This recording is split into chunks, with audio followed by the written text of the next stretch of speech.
Justamente la celebración de ese evento están celebrando la Pascua. Los discípulos de Cristo están celebrando la Pascua. Jesús toma la cena pascual. Este es un momento importantísimo, no solamente de transición en la Escritura, en cuanto al significado de la cena del Señor, porque Jesús transforma esa de liberación de Egipto, de su propio por el pecado del hombre, en la cena del Señor. Si Jesús toma el pan, siguiendo el patrón del Antiguo Testamento, así era como se practicaba, toma el pan sin levadura y dice: este es mi cuerpo que por vosotros es partido, esta es mi sangre, comed, bebed, de ahora en adelante lo haréis en memoria mía, por la liberación en memoria de Egipto. Ahora sería en memoria de mí. Yo soy el Cordero que quita el pecado del mundo. La verdadera redención. La redención de la plenitud de la paga del pecado. Pues el pecado está en Cristo. La redención está en Cristo. El pecado, la Pascua simbolizaba una nueva celebración, entonces comienza con el Señor Jesús.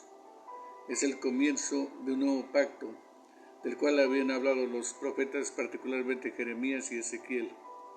En Marcos 14, escribiendo esta escena que vemos, versículo 22, y mientras comían, tomó el pan y habiéndolo bendecido, lo partió, se lo dio a ellos, y esto es mi cuerpo, y tomando la copa, se la dio a ellos, y la copa, y todos bebieron de ella, y les dijo: esto es mi sangre del nuevo pacto, que es derramada por muchos. Los 4 evangelios hacen referencia a ese tremendo evento, a esa celebración del Señor allá con sus discípulos en el aposento alto, y el significado, por supuesto, de su muerte, representado a través de los elementos que nosotros tenemos o de los cuales participamos de la cena. Esta celebración se convirtió entonces en la celebración normal en la iglesia de Cristo, la iglesia cristiana. En Hechos capítulo 2, versículo 41 y 42, encontramos que Pedro, en su primer sermón, se registra en Hechos de los Apóstoles, y dice el versículo 41, todos los que habían recibido su palabra fueron bautizados. No existe una tremenda distancia entre creer en el Señor Jesucristo y ser bautizado.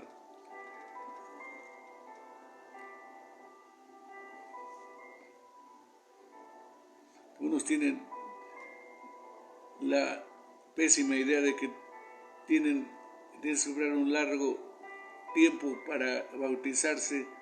Si ya creíste, debe ser inmediatamente bautizado. Los que creyeron fueron bautizados y se añadieron aquel día como 3,000 almas. ¿Y de qué hacían la primera iglesia? Se dedicaban continuamente a las enseñanzas de los apóstoles, a la comunión, al partimiento del pan, de la oración. 4 elementos fundamentales en la experiencia de la primera iglesia cristiana.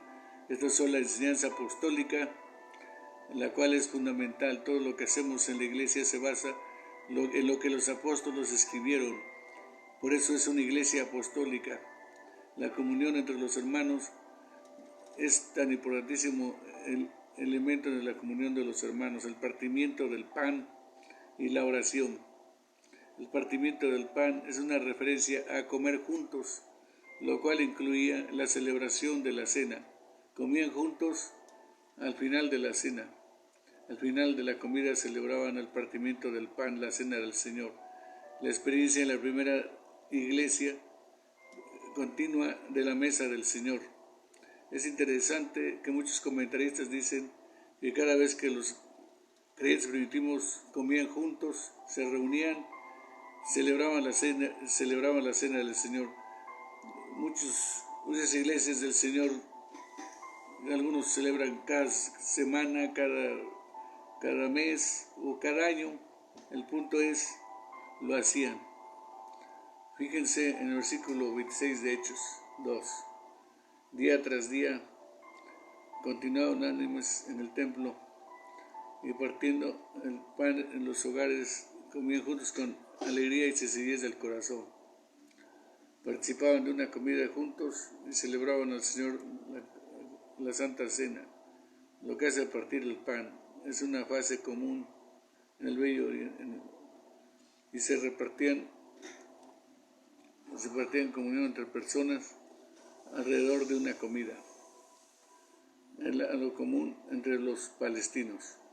El partimiento del pan entre estos primeros cristianos se convirtió en sinónimo de celebrar la comunión unos con otros, la compañía juntos, donde compartían todo.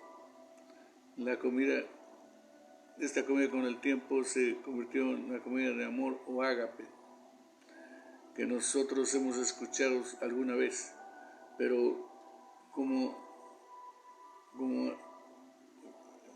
compartían, participaban de esa comida, celebraban la cena del Señor. En esta cena ellos conmemoraban la cena del Señor, recordando lo que Él había hecho. La cena del Señor tiene sus raíces históricas en la práctica de los palestinos, en Medio Oriente, en la práctica judía, a través de los siglos. La cena pascual, por supuesto, también le da una práctica común aún entre los paganos de esa época. Entonces celebraban una cena, comían después de adorar a sus dioses.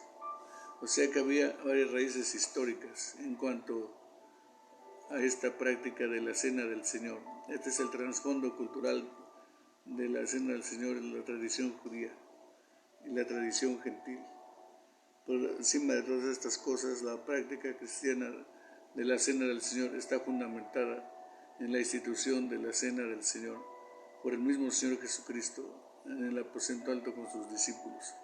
Esta cena entonces de Cristo se convierte en la norma y el modelo. La Iglesia sigue a través de los siglos. Aunque a través se instituyó la cena, Él no instituyó una forma exacta de cómo celebrarla. No nos dio el Señor una prescripción detallada de cómo se debe celebrar la cena. No nos dice cuántas veces, en algún lugar particular. Él simplemente nos dice: haced esto en memoria de mí. Eso es lo importante. ¿Qué vamos a hacer en memoria de Él? Comer el pan y tomar la copa.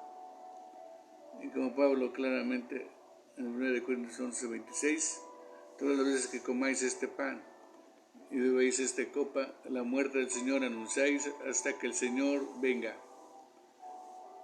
Todas las veces, cuando sea, donde sea, cuantas veces sea.